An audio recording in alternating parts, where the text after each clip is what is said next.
Hoje eu vou gravar um vídeo falando sobre as principais exigências da AGFIS na vistoria para a carta de habites. Se você está construindo ou reformando e já quer construir nos parâmetros, assista esse vídeo. Vamos lá?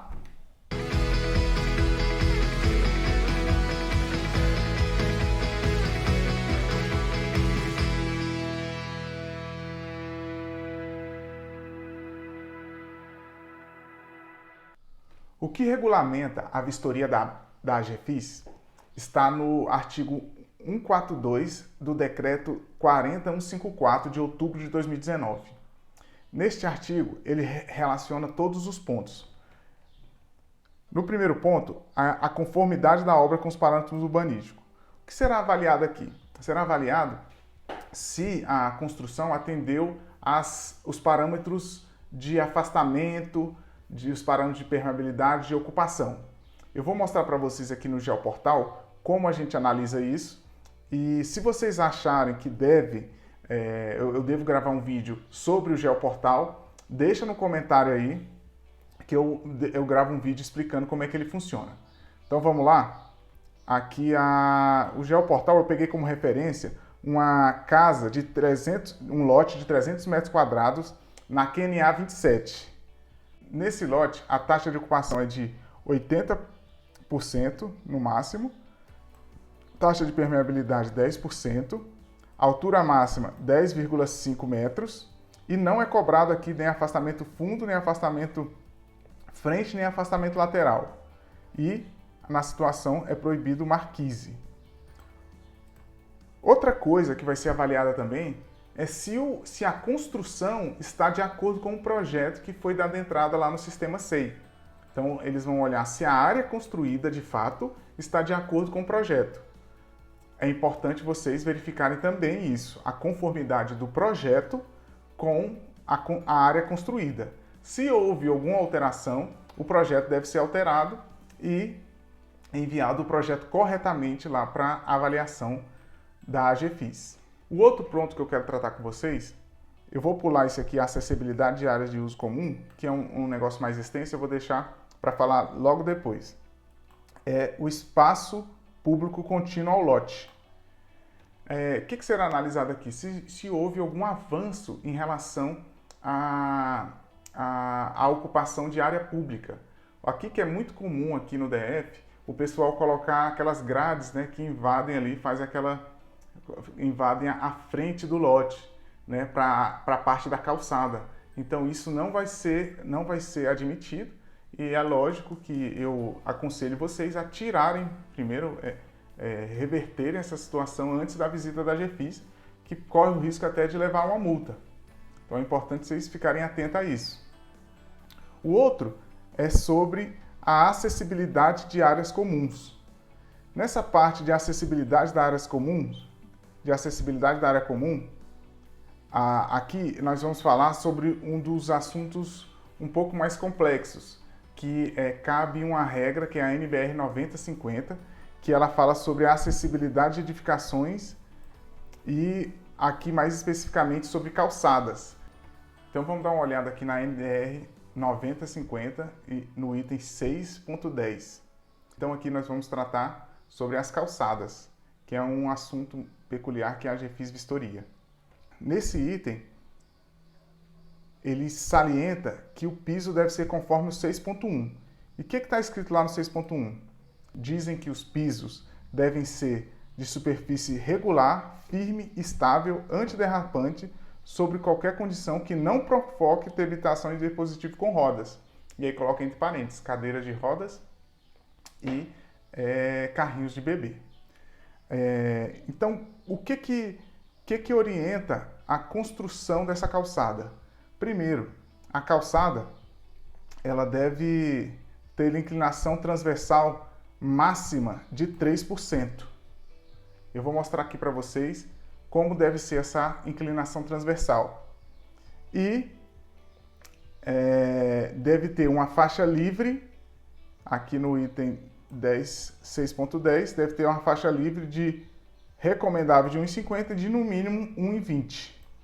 Eu vou aqui mostrar para vocês no desenho como é que isso funciona.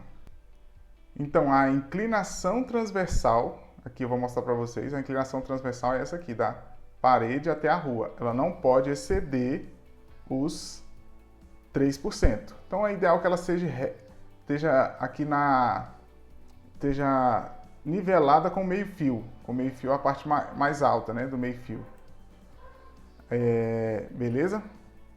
A outra questão é que tem que deixar uma faixa livre de 1,20, recomendável de 1,50 e mínimo de 1,20, que é aqui no meio, uma faixa livre. Para quê? Para passagem de cadeirante ou carrinhos de bebê.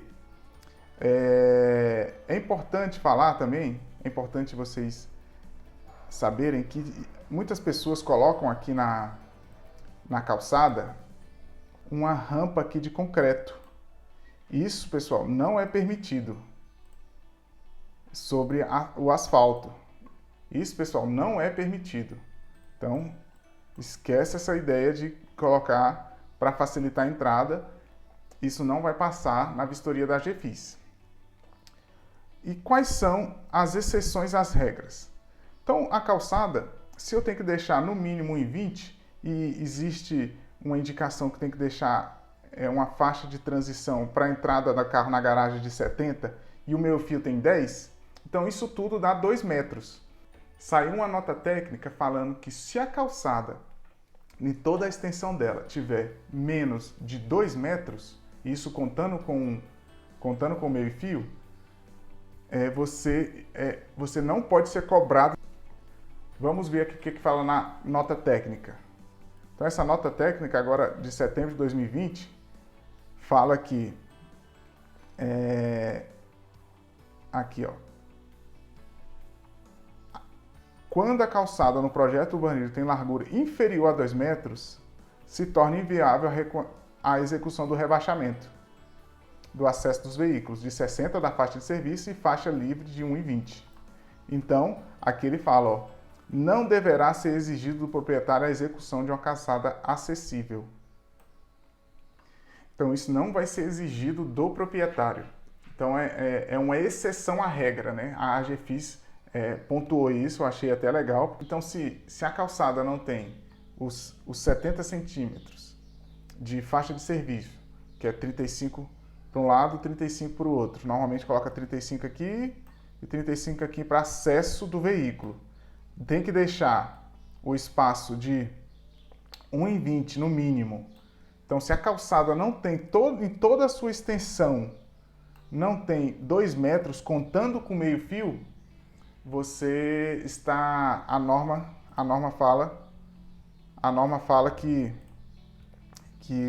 você não deve se exigir do proprietário a execução da calçada acessível, com esse vão aí de 1,20 da questão da acessibilidade para cadeiras de rodas e carrinhos de bebê, por exemplo. Outro ponto que a norma fala é a instalação de placa de endereçamento legível. Então, como é que deve ser essa placa? No padrão, ela deve ter fundo escuro e deve estar bem posicionada lá fora, deve ter fundo escuro com as letras claras para ter fácil visualização. As placas, ela não deve ser de número somente ou de letras, igual essa aqui, ó. Até fica bonito, só que infelizmente não é aceito. Tem que ser a placa padrão, aquela placa com fundo escuro. Tudo bem? O próximo ponto que vai ser avaliado é se existe dentro dentro do imóvel, se existe resto de entulho.